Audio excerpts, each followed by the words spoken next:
don't know why I'm doing this. They can see me as well. Right, hold on. I'm just waiting for it to go live. Come on, guys.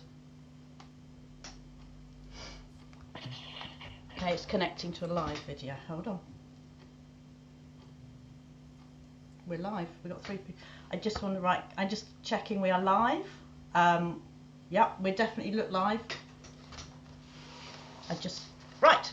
We're live. Okay, so I'm going to say hello, good evening, good afternoon. It's 4 o'clock. Oh my God, I feel like a newsreader here with my 4 o'clock. And I am delighted to be joined here with Liz, Harriet and Elizabeth, or as I like to call them, psychological thriller authors. Obviously female. And we're here to talk about books and whatever else you want to talk about, really. Pat is just telling us we are live, and Peter's telling me we've got sound and vision. So, and Jennifer's saying good morning. So good afternoon. So we're good to go. So as usual, I'm going to ask each of you just a quick introduction of who you are, a little bit of background of your books, and we're going to start as you appear on my screen. So we're going to start with Liz first. Okay. My name is Liz Nugent. I have written just 4 novels. Unraveling Oliver, I'll just show you as I was talking about it. Unraveling Oliver, that's the American edition. Lying in Wait, Skin Deep, and the most recent one, Arden Cruelties, which actually hasn't been widely available in the UK yet, but it is coming out in paperback on the 21st of January, by which time I think all your bookshops will be closed. So that's me. Thank you. Harriet? Hi, I'm Harriet Tyce. My debut, Blood Orange, was published last year, 2019. I don't know if the time's gone weird, but yes, 2019. And in August, my second book, The Lies You Told, was published, which is currently available in hardback and also on a 99p Kindle deal until the end of tomorrow, actually, until the 31st. No, it's the 12 days of Kindle, so however many days that is, but currently available at 99p. Bargain. So I just thought I'd add that for you. And Elizabeth. Hi, everybody. I'm Elizabeth Haynes. My debut was Into the Darkest Corner, which Tracy has very kindly helped me promote for the last 10 years, bless her. So you might know me as Into the Darkest Corner rather than Elizabeth Haynes, but that was me. I've written 7 books since then, so I've got 8 in total, and of which 4 are psychological thrillers, 2 police procedurals, 1 historical fictionalisation of a real unsolved murder, and my latest one, You, Me and the Sea, which is coming out in February, has got no murders in it, it's just a love story, so brace yourselves for that one. Thank you. Ooh, can't wait. Well, and I can honestly say, I'm not trying to sort of suck up to any of you here, but all 3 of you have appeared on my best books of at one stage or another. I mean, Blood Orange is phenomenal. I absolutely loved it. I mean, the last 3 of yours, I think Lying in Wait, at Skin Deep, and Our Little Cruelties, I adored. And, well, I mean, Into the Darkest Corner has to be, and I always say it is, and I will wait to be argued against, but I believe it's one of the best psychological thrillers there is out there. And whether that's because it was the first one I read, or whether it's just because, I don't know, but everyone else reads it that agrees with me, so there you go. So you've all got your books currently at the moment, your latest books out, which we just very briefly talked about. Liz, Our Little Cruelties, which I have read, and I as usual, I loved, and you managed to get in behind the scene, create the most disgusting, disturbing, twisted individuals in all of your books. Is obviously, how do you do that? How do you get behind these characters' minds? How do you create these monsters?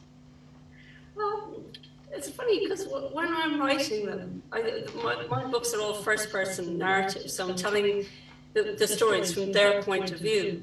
So when I'm writing them, I have them do awful things, but I have them justify them at all times. So they always have some reason or justification or provocation that leads them to behave in awful ways. So I kind of sympathise with them in a way. Like I don't condone their actions, but I understand why they behave the way they do, and I think that's what helps me get into the mind of these psychopaths. Do you find it more fun writing about the nutters? Do you find that more interesting and exciting writing about the batshit crazy people you have? Yeah, I think, yeah, because I can unleash my inner batshit crazy bitch, which is quite liberating, because it means I can be normal in my everyday life. I'd say if I wasn't writing them, I would be one. I think most of us possibly could be one this year. I think this year has been quite challenging. Yeah. So, yeah. To those who haven't read Our Little Cruelties, can we have a little bit about it?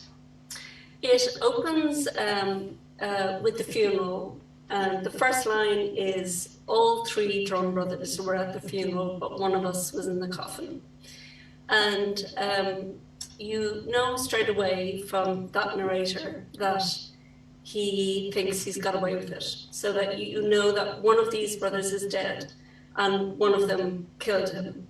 And then it goes back in time, back through their histories, from when they were very small children with their little rivalries over who got more peas on their plate than others, or to, various events that happened in their lives, that shows the growing rivalry and the way they betray each other. And a lot of it is to do with how their mother treats them so differently. So yes, we have Psycho Mom as well. So we've got three brothers and Psycho Bitch Mother, who are the main characters. But the story is narrated by the three brothers primarily.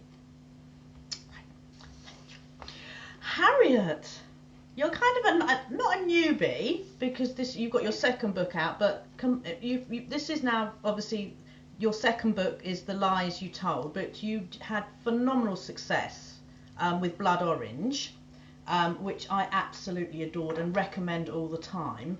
Can you tell us a little bit about both books, just for our audience?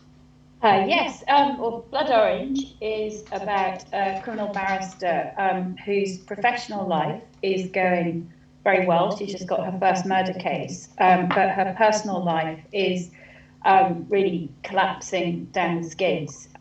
She's got a very strained relationship with her husband. She feels very guilty about not spending enough time with her daughter. She drinks too much to escape from all of it, and the whole thing is compounded by the very toxic affair that she's having with her instructing solicitor in the murder case. Sorry, can I just stop you now? Let me just get this right. You were that criminal barrister for nearly 10 years. Not literally that criminal barrister, but I was a criminal They do say you should write what you know, so I was just wondering how much of Blood Orange was your... I have to say that a lot of research went into those hangovers. There was an awful lot of first-person experience with that whole... there's an awful lot of waking up with that sort of sense of fear about blackouts and what you might have said or done, and the guilt and the shame. And yeah, I've had enough hangovers in my life to be able to bring them to life, I think, suitably well. And yes, I brought a lot of the experience of trundling across the southeast of England with my wheelie bag, representing people. So, and I will say this, I've never done that on a train, Tracy. Never. Oh, okay. Never done that on a train. That was an entirely fictional scene, is all I'm going to say about that.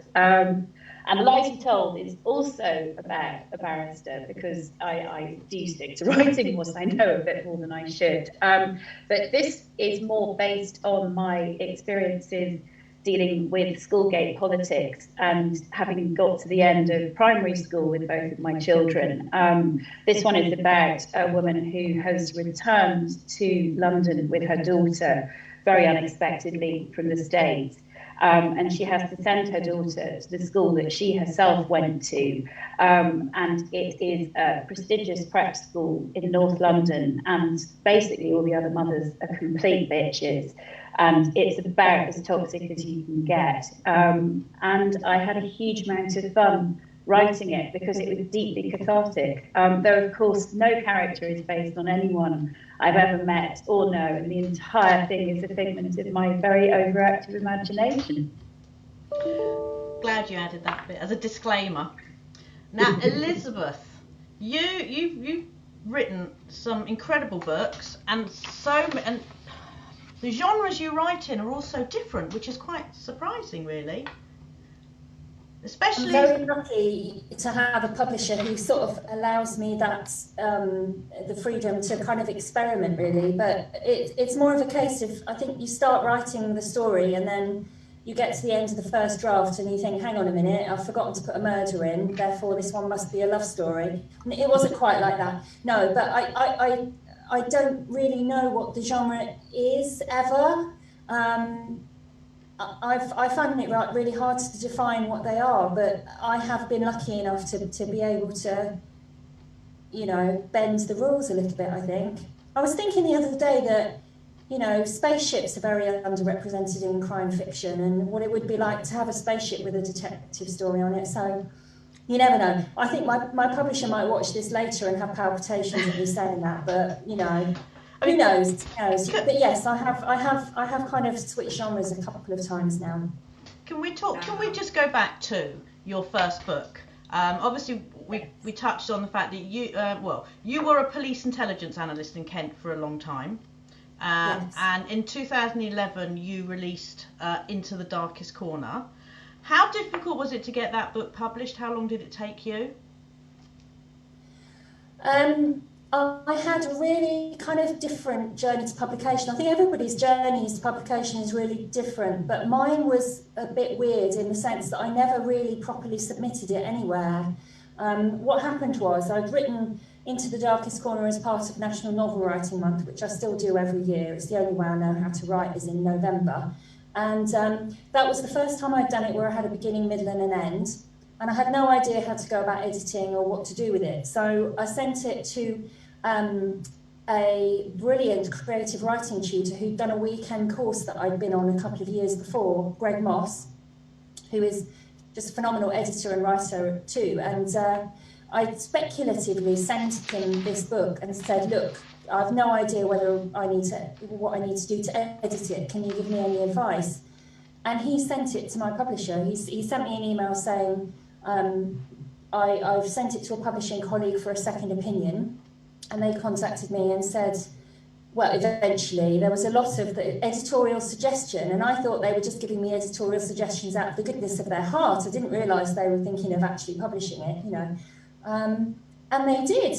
And so that's how Into the Darkest Corner got published. And Myriad Editions, who I'm still with today, they specialise, they're a small independent publisher, and they specialise in debuts. So really I landed very fortunately with the right publisher at the right time, I think, because given that it was a first draft and a mess, they were incredibly nurturing and incredibly generous with helping me to make that book what it became. Because if you could read the first draft, you would just go, how on earth did this ever get published, you know? But here we are, and very lucky I am too. Now, I've obviously read all of your books except for one, and for some very strange reason I've kept it on my Kindle because in case you ever stop writing books, I've got something to fall back on, which is a really strange reason. I've done the same with Tammy Cohen. There's one book on my Kindle that I won't read. It's actually Behind Closed Doors, one of your DCI Louisa Smiths, but it just sits there and I won't read it until you stop writing for some reason. But we need to just have a quick chat about Human Remains. I don't know if anyone else has read Human Remains. It's possibly one of the most disgusting books, isn't it, really? And yet there's no violence in it, Tracy, isn't No. there? There's no violence, just a lot of decomposition. Do you want to just tell anyone who hasn't read that book what it's about? Okay, so Human Remains, rather worryingly, is my husband's favourite of the books he's managed to read of mine, which probably are only a couple of them. I think he stopped after Human Remains, actually. So it was inspired by my job as an intelligence analyst, and it's probably the one that's more policey than any of the other ones I've done. And it was inspired by a thing that happened every day when I was an analyst, and this is the arrival of an email into the office called the Chief Constable's Report. And it was an email that came to a select group of people every day, and it basically was a summary of everything that had happened in the force area in the last 24 hours. And it contained a very prescribed list of things, namely murders, rapes and kidnappings, anything that had happened on the strategic roads network, of which Ken has lots, you know, the M20 and the M2. Anytime any police officer drew a taser, never mind fired it, that counted as an incident that needed to be reported. And what you would also have quite frequently were these reports where a body had been found in a state of advanced decomposition, usually reported by a neighbour because they'd noticed a smell, and police would break in, or somebody would break in, they would find the deceased, and it would be a very sanitised report. You wouldn't get the details of who it was, but it would say, officer from major crime in attendance, in their opinion, death is not thought to be suspicious. And this would be recorded as an incident because there's no crime being committed, you see. So as an incident, it has very limited amount of searchable data for you to look up. And I kept seeing these coming in every once in a while, and I thought, wouldn't it be really interesting to try and analyse how many there were over the course of a year? And from that, I've got the entire plot of Human Remains. So you can just imagine if you did that search as an analyst and found that maybe in the year to October there had been 140 of these incidents, and then you looked back over the year before and found there had been like 12, and the year before that there had been 8, and then you would find yourself thinking, what has happened this year that there's suddenly so many decomposed bodies in the borough? And from that I thought, well, there's Colin, that's what he's up to. There you go, that's Human Remains. It's very graphic, as you say.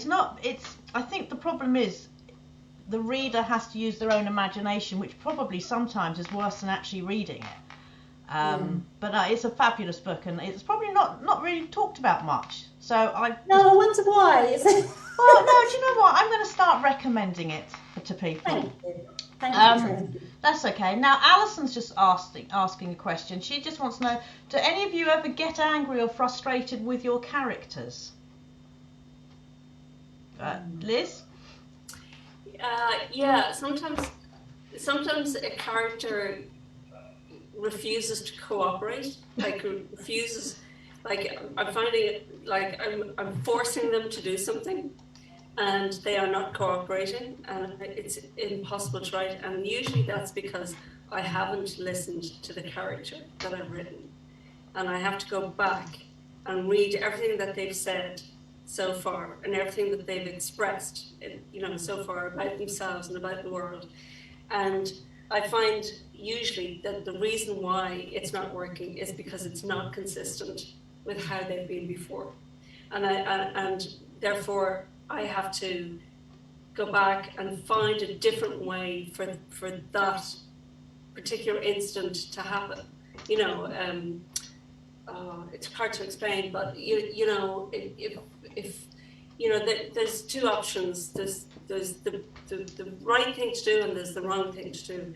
So sometimes you just put an impediment in the way of going the right way, so that for whatever reason they have to go the wrong way. Because I think when characters make bad decisions, that's where you get your plot. Harriet? Not the main ones, because I quite like them, and they sort of exist in the right way in my head, if that makes sense. When they do things, it's sort of, even if it's the really annoying thing that they're doing, it's because I want them to be doing that, because it serves the plot. It's exactly what Liz has just said, actually, that it's in those bad decisions that the story really develops. I find when I'm writing, particularly in Blood Orange, when I was writing the men, I was getting very angry, but I was also having a huge amount of fun making them very anger-inducing in their behaviour, because I knew that vengeance would be mine later on. So the more I ramped it up, the more they were going to deserve what might happen to them. So it was a sort of righteous anger as opposed to an anger of frustration, if that makes sense. Elizabeth? The only one I've really struggled with actually is Colin in Human Remains, and I know we've only just been talking about him, but he was such a fully formed character, but also he's how shall I put it? He's one of these people who collects degrees for something to do and is incredibly intelligent, and also finds it very, very difficult to talk to people, has no idea about how to have a social life whatsoever. And when I started writing him, I got the distinct impression that he was sort of saying to me, who the hell are you to write my story? You've got no idea, you know. And I had to, I know this sounds really freaky, bear with, right?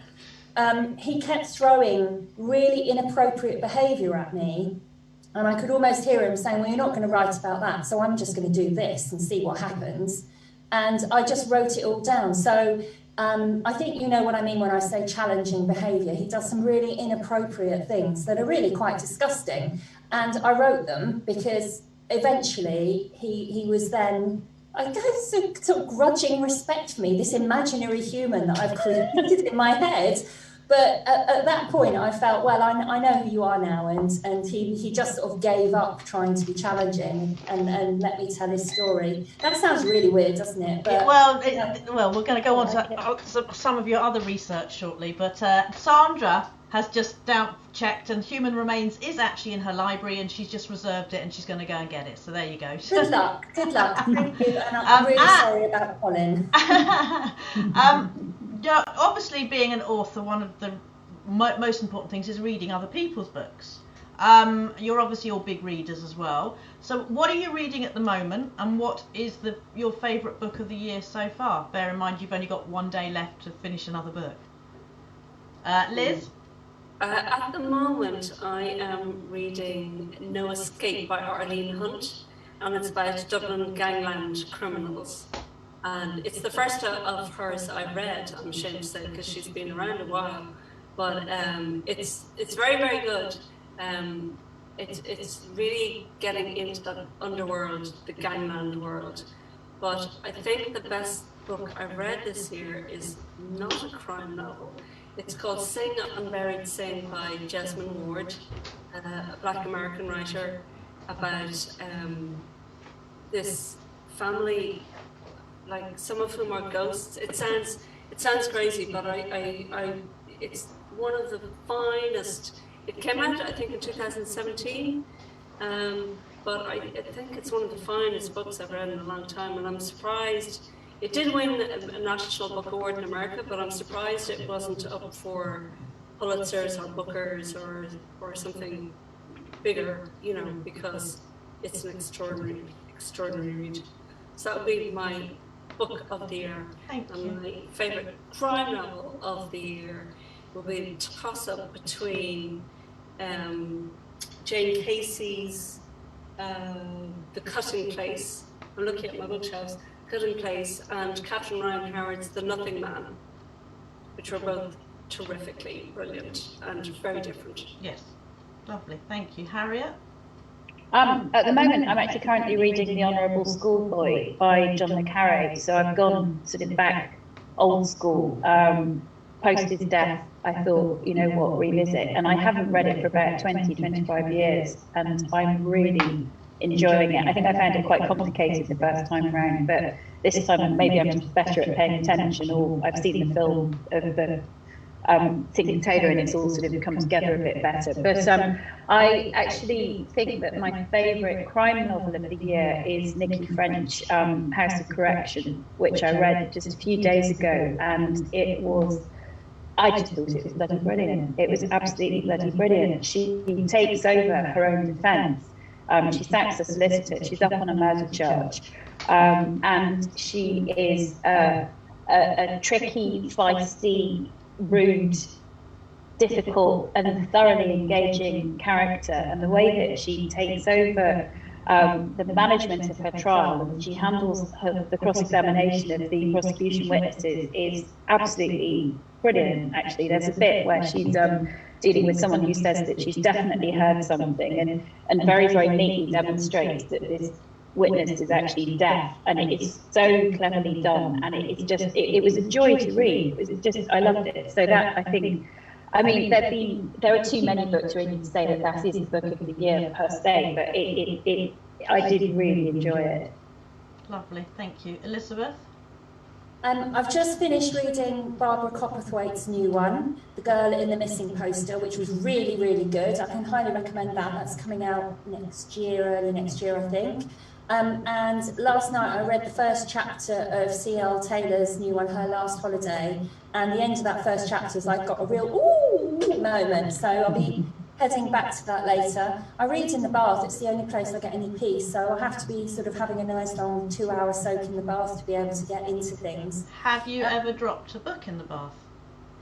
Yes. I do read my Kindle in the bath, and I've never dropped the Kindle yet. So that's always a bit of a risk, but no, I haven't. It was a Jeanette Winterson book that I dropped in the bath, and I felt a bit gutted after that, but it's dried out a bit crinkly. My book of the year, I think, has got to be Will Dean's The Last Thing to Burn, which is coming out in January. That one's just sensational. It really is sensational. I don't know how he's done it. It's just absolutely amazing. I think that's going to be a massive hit. But there's been some corkers. I did really enjoy Hamnet, and I finally listened to on Audible Wolf Hall and Bring Up the Bodies this year as well. So I've had a bit of a mix, but also Jane Casey and also Catherine Ryan Howard. But I think because you said those already, Liz, I think I'll go for Will Dean's one.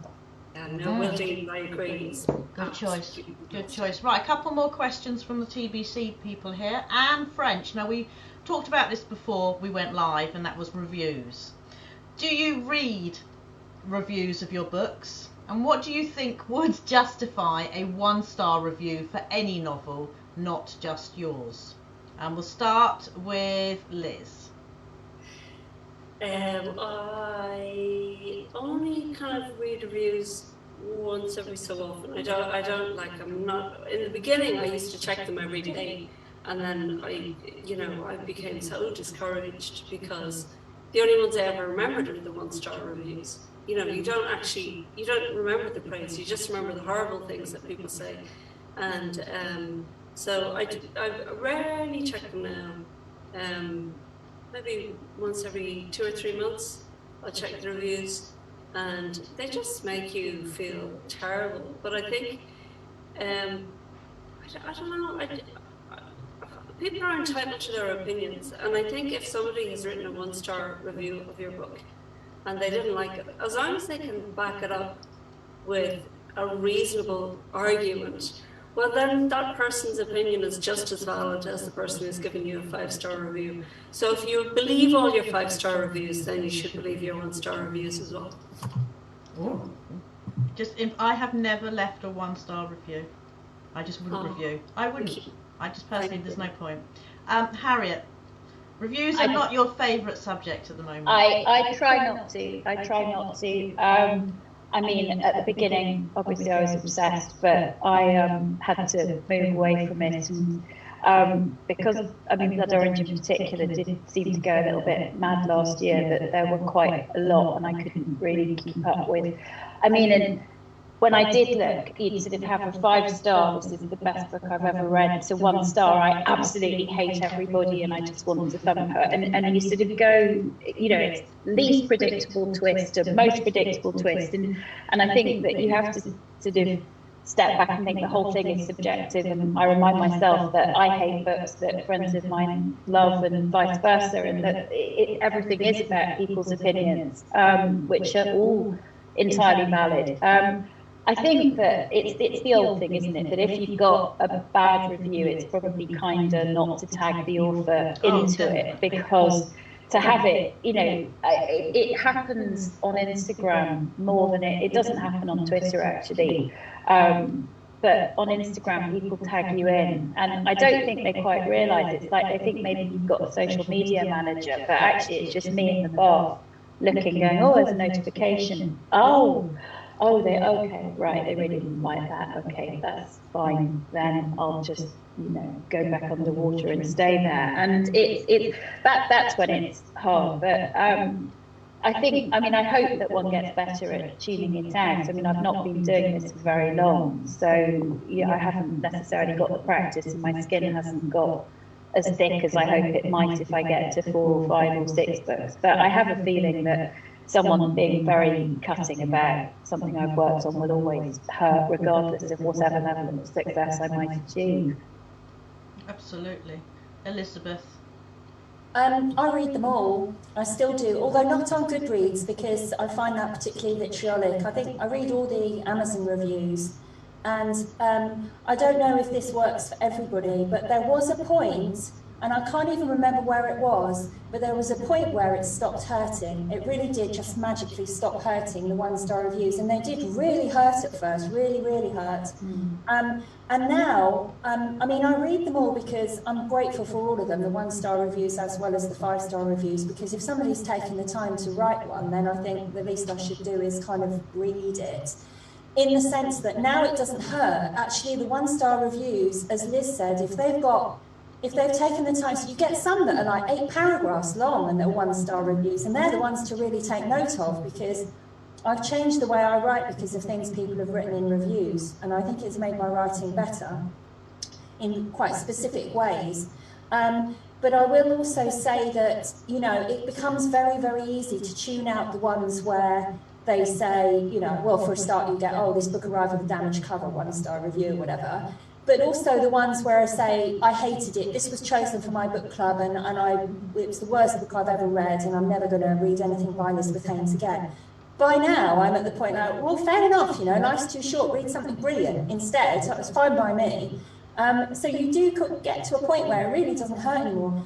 That said, there's still 1 or 2 reviews that really still bite really hard, and they're the ones where they've criticised some really specific point in the text, and they've got it wrong, or they've misunderstood it completely.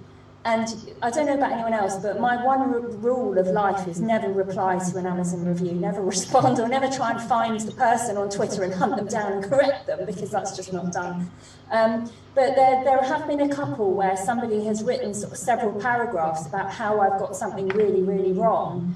And all I want to do is shout at them and say, no, you've misunderstood. If you look at this bit, you'll see I've explained that.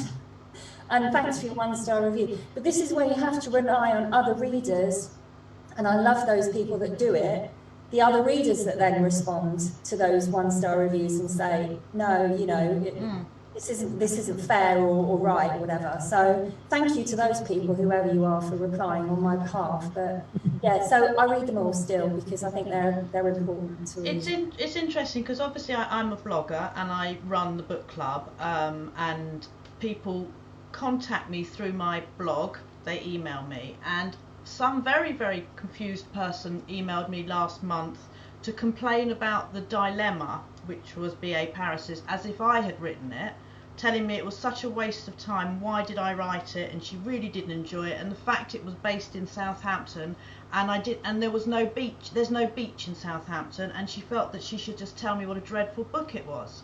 And she wrote this to me, so I very politely wrote back telling her where she should stick her beach in Southampton, and told her that she really shouldn't be writing to authors to tell them this because it's not very nice. And I posted it on Twitter. I obviously covered up her name, and B.A. Paris was very, very happy about it. But it's just incredible that people feel the right that they can tell you these things. But then also it means they've engaged with your book. There is a little bit there where even the books that I've hated, and there have been some this year where I've really taken personal exception to, I'm not going to mention them, but there have been ones that have got me really, really angry. And I wouldn't necessarily do a review, but for some people that do, they've really engaged with your book, not in a good way, but they have really engaged with it. And I think sometimes that's quite a good thing, isn't it? I think that, definitely with the angrier reviews for Blood Orange, they were talking about, because a lot of people hated Alison and thought that she was a really bad mother. And they were talking about her really as if she was real and that the daughter was in danger. And it's like, mate, look, it all came from here. Not real, child not real. It's all completely. And so I thought there was a sort of perverse compliment in the fact that they had found her to be such a compelling character that they wanted to tear strips of her. And I tried to take comfort in that, though I did like her, so it was a bit sad that they hated her so much. But, I do think there's a thing, particularly with American readers, about bad mothers. They don't like reading about bad mothers. And I've never got such negative feedback as I did for Skin Deep from American readers particularly, who just couldn't believe and couldn't accept that this mother would reject her child.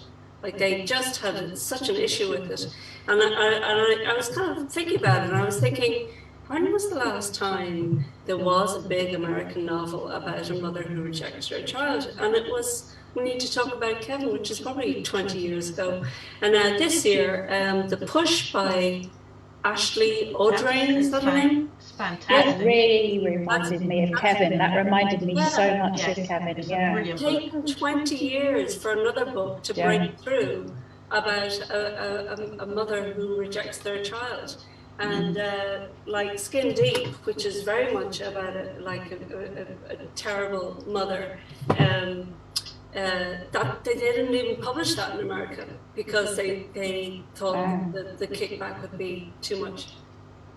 Yeah, the other thing I've noticed, and there's quite a few bloggers who are really anti this, and I'm one of them, is the people that publish their worst books of 2020. Oh God, yeah.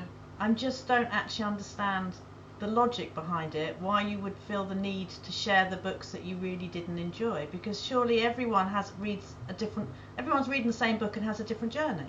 I don't understand what benefit it would be for me to tell everyone the 10 books I really hated this year. No, that's just cruelty. That's just unnecessary. Totally. Now, I've got another question here from Sandra. Which of your books would you like to be made into? Would like to be made into a TV series or film? So we'll start with Harriet. Well, you've got two here. So which do you think would work best on the silver screen? Well, I'd say obviously both, because that would be amazing. Yes. I don't know. It's been a bit of a sadness that Blood Orange has been optioned by World Productions, which is fantastic. But they got a script developed by a new streaming service which launched this year for commuters, launched in April, called Quibi. 6 months later has been folded, so there is no more Quibi. So I'm hoping very much that a home may be found for the lovely scripts. But I mean, I think from what I've understood from everybody, the whole thing could be it's a complete lottery as to what actually makes it onto the screen. And I think even to have had a sniff of it is quite exciting. It would be fun. I mean, it would just be fun to see someone else's visualization of your own imagination. I think that would be the bit that would be interesting. But yeah, both, go on, bring it on. That would be lovely. Big films, massive, Hollywood. That's what I Tom Cruise sort of thing, yeah. Liz, which of yours? I think they're all made quite good. Or have some of them been optioned already? I'm not sure. Yeah, 3 of them have been optioned. Darling Cruelties is going to be pitched, I think it's next week, to Hulu and Netflix. So fingers crossed, but it's only an option, and you know, until you're actually sitting in front of your TV on the right channel and it's happening, you don't know, because like most things get optioned, very few things actually get made. So I'm not holding my breath, but Unraveling Oliver looks like it is going ahead. The E1 in Los Angeles optioned it, and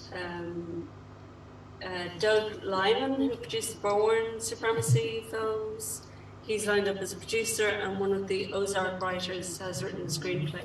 So that's quite exciting. Very And exciting. that looks promising, but again, not gone into production. Rights haven't been signed yet. And Lying in Wait looks like it is also almost definitely going into production next year or the year after. So we're honoured to get you now before you become so famous you won't even talk to us. Oh, I'll always talk to you, Tracy. Elizabeth. And Harriet and Elizabeth. Of course, yes. Elizabeth, what have we got? Come on, anything? Okay, so along the same lines, Into the Darkest Corner was optioned back in 2011, and here we are, 10 years later, nearly. On that front, there is sort of slightly exciting news in that the option lapsed and has now been taken up by a different company. That's literally just been signed. I'm not sure if I'm allowed Hot to off the press. Exclusive. But I have high hopes. I have high hopes that something is going to happen.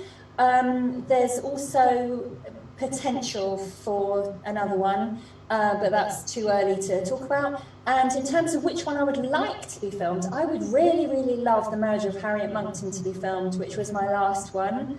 No, I've got it as The Murder. Has the name changed? What did I say? The Marriage.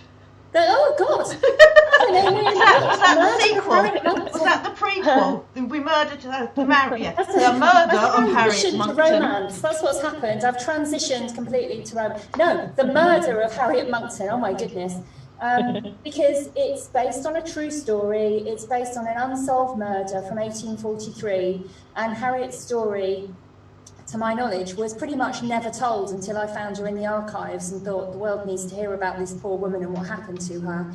So actually, through having the book, I love that book so much because I feel like I've done a good thing in getting her name spoken 174 years later.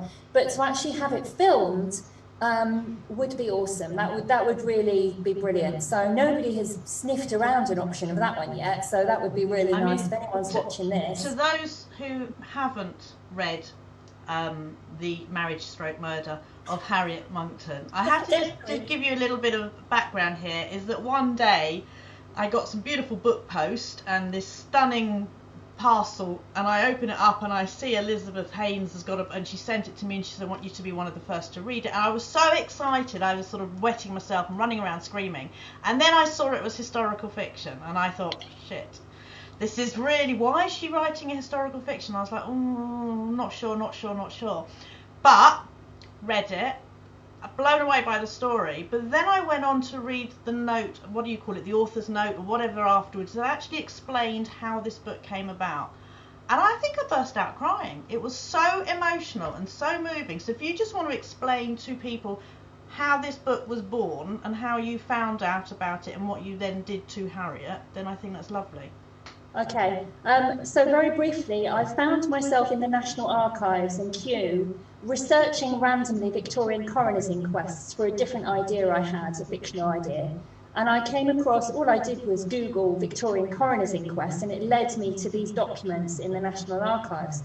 And the documents, there are three sets of documents in the archives, and they're basically take the form of correspondence between the coroner for Kent in the 1800s and the Home Secretary. And what had happened, briefly, is Harriet Monckton, a 23-year-old teacher, had been found murdered in the privy behind the chapel where she worshipped in Bromley in Kent. She'd swallowed a large amount of prussic acid and been poisoned. And the coroner had been called and had duly created an inquest.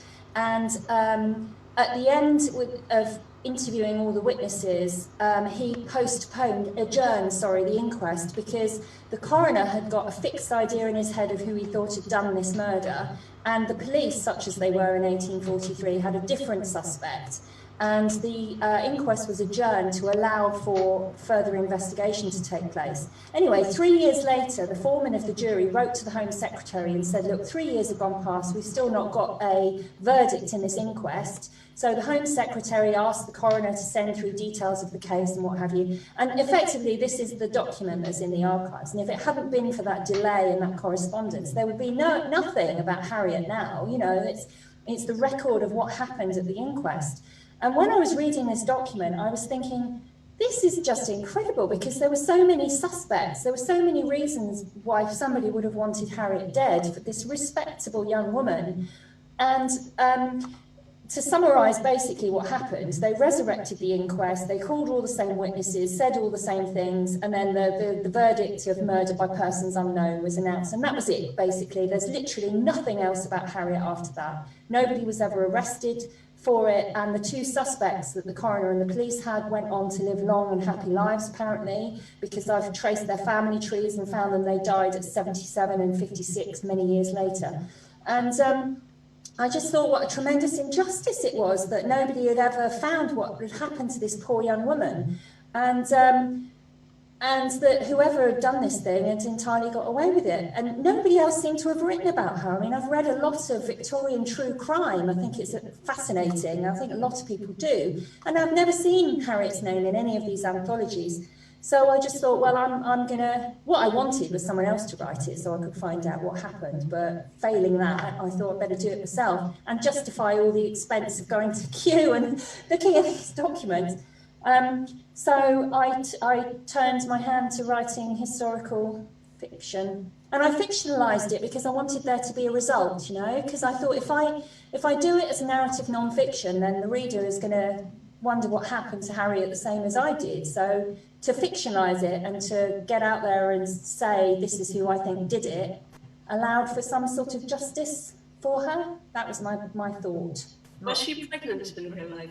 She was pregnant in real life. She was, when they performed the post-mortem, they found a fetus of a well-formed male, about 6 months gestation. So that was the other thing. It was the Harriet and her son, you know, that they both died. So it's double murder, really, yeah. It's my favourite of your books. I love it. I think it's amazing, incredible. Thank you, incredible. I've got a couple more questions coming up here. Barbara Copperthwaite would like to know if you could all go back in time 5 years, would there be any advice you'd give to yourself regarding your writing or publishing journey? And again, we'll start with Liz. I would not buy my own books in bookshops. Nobody told me that I could get my own books for half price from my publishers for about 3 years. So I was going into bookshops, and I'm sure all the booksellers, because Dublin's pretty small, they all knew me like after a couple of years. I think they all thought, oh my God, she's one of those who's pushing up her own sales. You're responsible for your sales. This would have been years after they came out, so it wouldn't have made any difference to the charts or whatever. But like, my publishers only give me 10 copies of each edition, and if I've used 10 people as research sources, I automatically send them a copy. So I have 8 siblings, so there's 9 of us. I had 2 parents until recently. So, you know, I would regularly have to go in and, you know, order like 5 copies or 10 copies, you know, and it's so embarrassing now when I think that they must be looking at me thinking, oh my God, she is so desperate. But so now I know I can buy the copies at half price. Although, because I'm in Ireland and the publishers are in the UK, I have to pay post and packaging. So it would actually be cheaper for me to buy them in Tesco's than to buy them from my own publishers. That's publishing, folks. Great advice, thank you. Don't buy your own books. Okay, Harriet. 5 years ago, I was unpublished, aspirational, and in the middle of a really bad writing course with a tutor who hated me and hated my work. She sort of poke at it and say, well, it's very professional, with a tone of complete loathing, in a group that was completely imploding because someone had left their wife for someone else, and it was a very, very toxic mix. You know, writing courses can be quite full on. And I was reaching, I think that from that point until March of that year, I was really sort of at a desperate point of I should probably just give up. This is hopeless. I've had all these rejections and there's no point.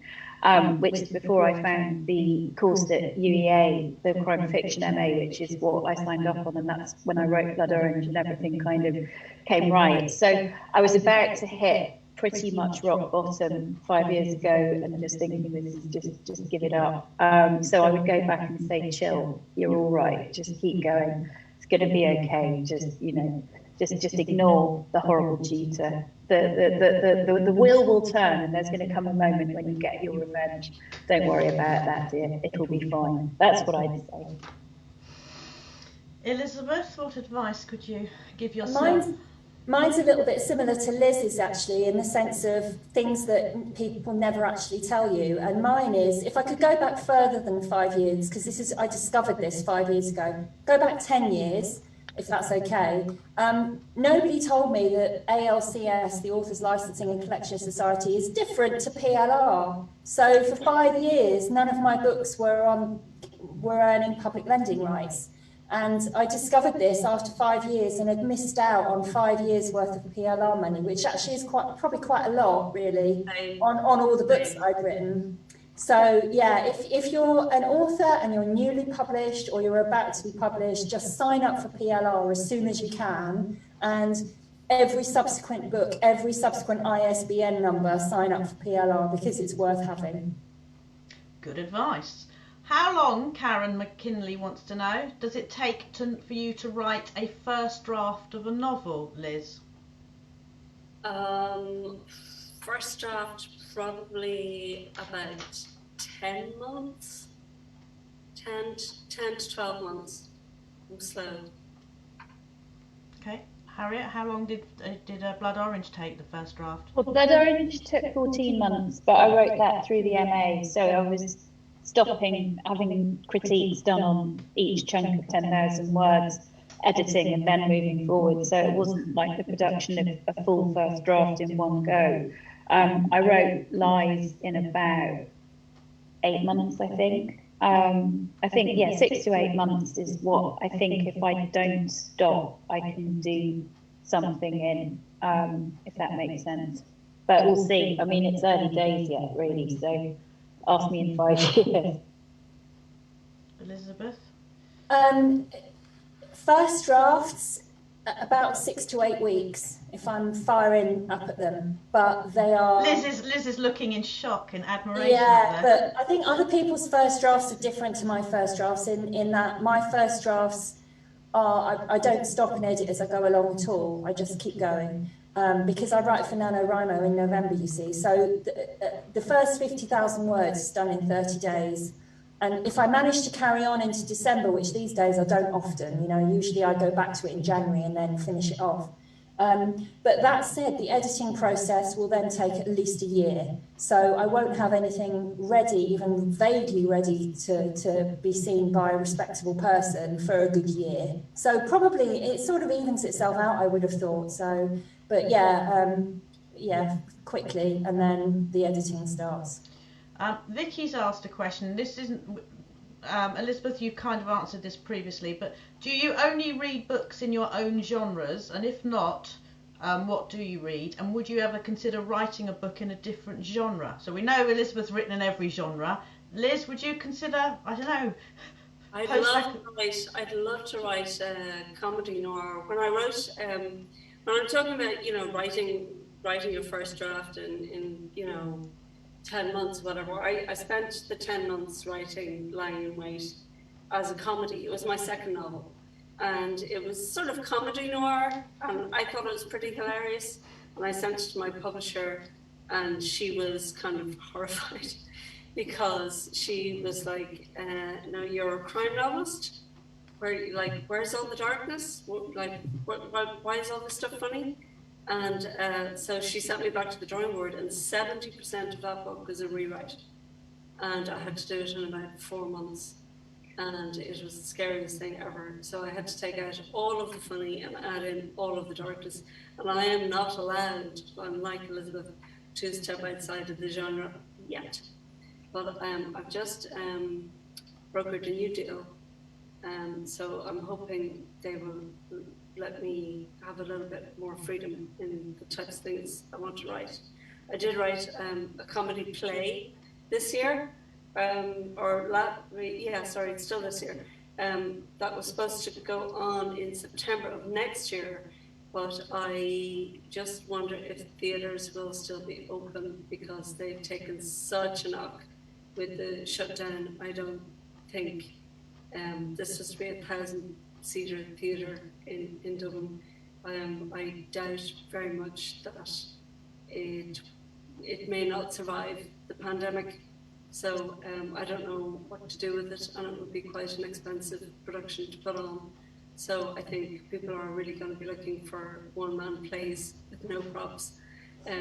So I don't know what's going to happen with it. But I got to exercise the comedy muscle, so that was fun. It was fun to write. Harriet, would you try a different genre? I could try, but everything goes dark. I mean, it's just. I mean, when I read Eleanor Oliphant is All Right, you know that book where there's a cat appears in it, and I just sat there sort of the second half of the book thinking, when's the cat going to get it? Something really bad's going to happen to the cat, because that just is how my brain works, that you don't bring in, you know, it's Chekhov's rifle, it's got to kill someone, it's not there to bring lightness and joy. So I could start writing a love story and it would just go to shit. I think it's pretty much guaranteed. I think I have aspirations to do something terribly literary one day in a different name secretly, but no, I like writing psychological thrillers. I mean, I'm not bored yet by any stretch of the imagination, and it's I'm glad that I've been lucky enough to find a publisher who is keen on the kind of thing that I do and wants me to do more of it. So for now, I'm just going to relish that. Really, it's fun. I mean, I like trying to be twisted, and I'd like to get more twisted. That's my goal for 2021, is to go darker. We've got one question from Vicky. It's about your process, your writing process. Do you know the ending first and work backwards, or do you end up with a story at the end that you didn't start with? Liz? Well, like the book I told you about, in the first chapter, one of the brothers was in the coffin. I didn't know until I got to the chapter where he died. I didn't know which brother it was going to be. Could have been any of the three of them. So I really didn't know. I kind of just make it up as I go along. So I knew that one of them was going to be dead. I didn't know how or why he was going to be murdered, but I didn't know. I don't plot. What they call a pantser. You're a pantser. Yeah. By the PGO pants. Yeah. Interesting. Thank you, Harriet. I knew at the end of Blood Orange what was going to happen, but I didn't know to whom. And it was only when I got 2/3 of the way through that I worked out who that particular scene belonged to. And with Lies, I had been absolutely sure all the way through who it was and how it had happened. And then the day that I sent the first draft, I'd sort of finished, and I suddenly thought, hang on, no, that person there is actually, there's something going on there. And I sort of did a page last, sort of not quite epilogue, but just there was just a page, and it was completely out of the blue, and it made complete sense. And that was the bit of the book that I was happiest with, I have to say, that it just presented itself out of the blue. So it's a sort of, I might plot, but it never works out according to plan. Something else always comes up. Harriet's nodding there. You in agreement, Harriet? Plotter or pantser? You mean me? Yes. Yeah. Sorry, Elizabeth, sorry. I'm completely a pantser usually. I get bored very easily, and I think if I knew what was going to happen, I wouldn't be able to bring myself to write it. There would be sort of no point. I wish I was a planner. I'm always very jealous of planners because they seem so much more focused and organised than I am. The exception to that was the murder of Harriet Monckton, because I sort of knew where I was going with that very early on. But no, all of them, I don't have a clue until I get there. And very, I'm sort of in awe of Liz with the deciding which brother to kill, and right up to that moment. And And I've really sort of pick an ending, knowing that it's going to change in the editing process anyway. A lot of the time, I do change the ending quite a lot until I find the one that fits. Did you know? Can I ask? Did you know who you decided killed Harriet? All the way through. Yeah, pretty much. Yeah, because of the way the document was structured, and I know without giving anything away in the afterword, it's everybody else had sort of been given a voice, and that was the sort of opportunity, was where the silence was where the murderer was, if that makes sense. And, you know, it's difficult also with real people, because these were all real people. And in accusing someone of murder, I've quite likely accused someone who had nothing to do with it. But fortunately, you know, 170 odd years later, there's nobody around to sort of tell me I got it wrong. But I'm hoping that maybe one day someone's going to unearth some more documents and say, well, I think you'll find it was someone else that did it. And that will be just as satisfying, I think, because it's all true. This is another question. They're coming in thick and fast now. I can't answer this one personally. Oh, hang on. What? Hang on, Louise Beach is being naughty. Hold on. Suzanne Griffin would like to know, what is the one book you'd take with on a desert island with you? And that is why I have a Kindle, because I have 864 books, so I don't have this silly question. But is there one book you would take with, or is there a book that you reread on a regular basis? I'll start with Harriet. Tragically, my eyes have just gone straight to it. The book I reread very frequently is The Lord of the Rings. So I just love I'm not sort of massive on reading fantasy generally, but there is something about The Lord of the Rings which is immensely reassuring, and the pattern of it, and the fact that it all just sort of comes right, and it's quite sad. But I'll say the collected Shakespeare, otherwise the thing to take to the desert island so that I can improve myself. I think that would be a good opportunity. Elizabeth? The book I keep rereading is Paul Britton's The Jigsaw Man, which is a true crime. He's a forensic psychologist who was discredited over the Rachel Nickell case, and if you read the Amazon reviews of that book, they're very, very polarised, because a lot of people think he shouldn't be allowed to get away with existing anymore because of the mistake he made with that case. But actually, The Jigsaw Man is this every chapter is a different, very high-profile case from the 80s and 90s, including all the ones you know, the Wests and the Black Path murders, the Green Chain rapes and murders. He worked on all of them, and Rachel Nickell, obviously, and it's just a fascinating insight into each of those cases. Really tough read, but that's the one I go back to a lot. I'm not sure I'd take it to the desert island, though. I want to take my Kindle, and that... There is the concern, though, that there may not be anywhere to charge your Kindle. That is my only concern. I'd have to read quick, wouldn't I? Liz? I don't have a Kindle, so yeah, I'm like a real book person. Just because I'm a bit of a luddite, really. I'm amazed I'm on Zoom. But I'm just reading on my bookshelves. To be honest, I came to crime so late. Like I was one of these I was kind of snobbish about crime, and it was only when I started reading crime that I realised that the quality of the writing in crime is as good as literary fiction, 9 times out of 10, often a lot better. And so there's people I've really missed out on. Like, I've never read John le Carré, I've never read Agatha Christie, I've never read Stephen King. There's just so much I have to catch up on. But I would really like the collected works, if it was possible, of Barbara Vine, because I think she was amazing in her Barbara Vine persona. They were psychological thrillers before. Louise Beach just wants you to know, Liz, that she loves your accent, and wants to know that we've all perfected our backdrops. It's a good job she didn't see us before when we were looking at different backdrops, and wants to know, are we actually wearing pyjamas on our bottoms, or are we just dressed above? I'm wrapped up in a blanket because my room is really cold. and I've got stripy socks on. If that helps. I'm wearing a very loose pair of black trousers that I have to wear because I'm wearing a knee brace because of an injury. So I'm wearing black, very loose trousers over them because I was at a funeral this morning. Yeah, that's what I'm wearing. But no, as soon as this is over, I'm getting into my gym jams.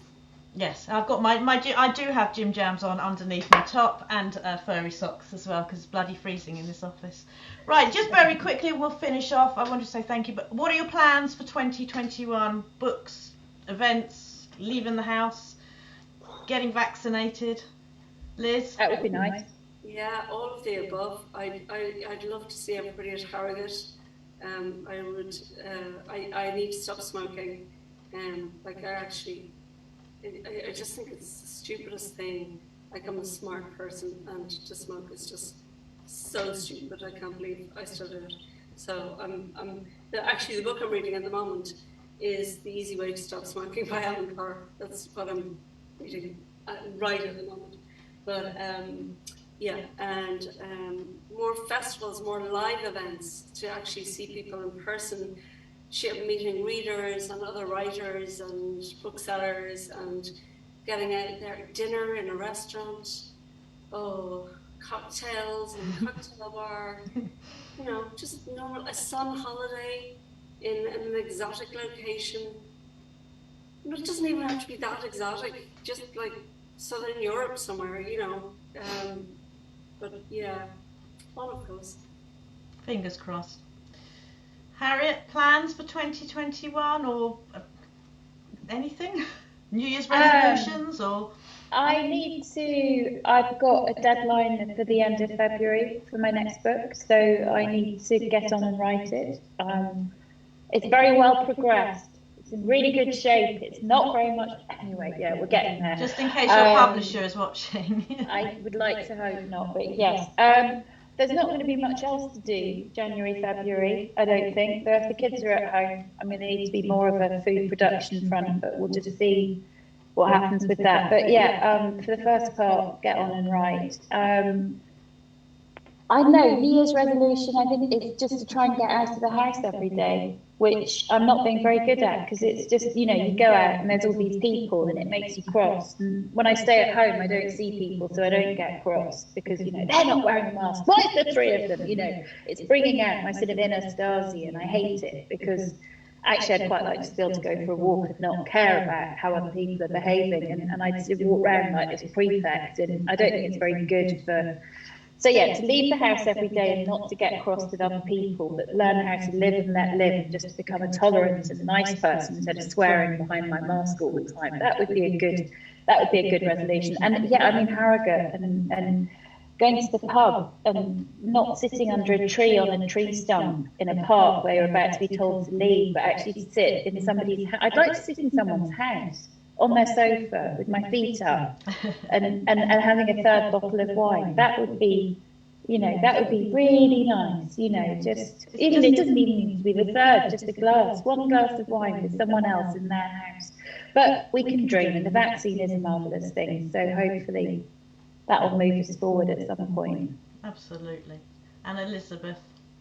Can I second all of that, but can I be really, really proper arsehole and talk about my new book? Well, I was actually, yes, no, I just think we should, because again, I had a lovely book post turn up, and there's a book I didn't know had been written had turned up, and I would have shown you, but I dropped it down the back of my couch.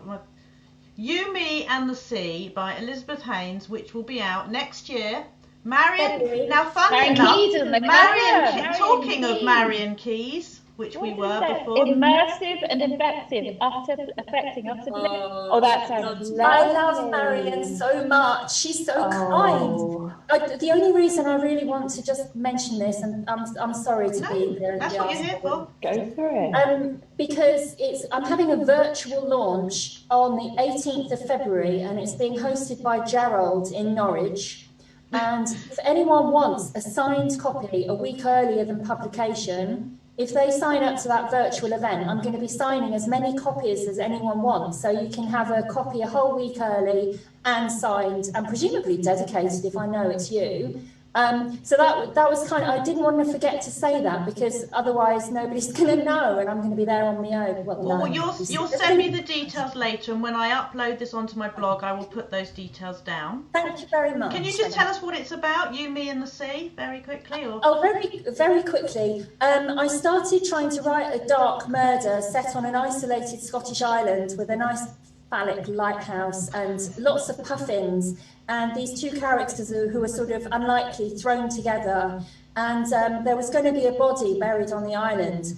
And then in the editing process, my publisher said to me, the problem we have with this is the love story is more exciting than the body on the island. And she said, let's just do away with the body and go for it, which I was, great, let's do that. So there's no bodies. It is a love story about these two characters who are both quite damaged, finding each other and healing each other on a Scottish island. So it's nice and escapist. And, Lots of sex? Yeah, quite a lot, actually. Right, I know what I'm reading next, okay. Quite graphic in places, so just to warn you. No puffins involved, though. Not directly in the sex, no. You never know. That could be book 2. I might have to do that now. Yes. But yes, thank you for letting me do that. I appreciate it. Anybody else want to plug anything while we're here? Well, I'm doing a virtual launch of Little Cruelties, because it's on January the 21st. But I'll let you know about that. Let me know, and then again I'll put this up on so everyone can see it. Right, okay, so very quickly I'm just going to read some of these things. Someone just wanted to know who wrote The Jigsaw Man, please? Paul Britton. Paul Britton. And very last question before I let you go off. Do you listen to audiobooks? Yes. There we go. Yes. Okay. Lovely. That's it, guys. Ladies, thank you so much for joining me. And thank you for writing such a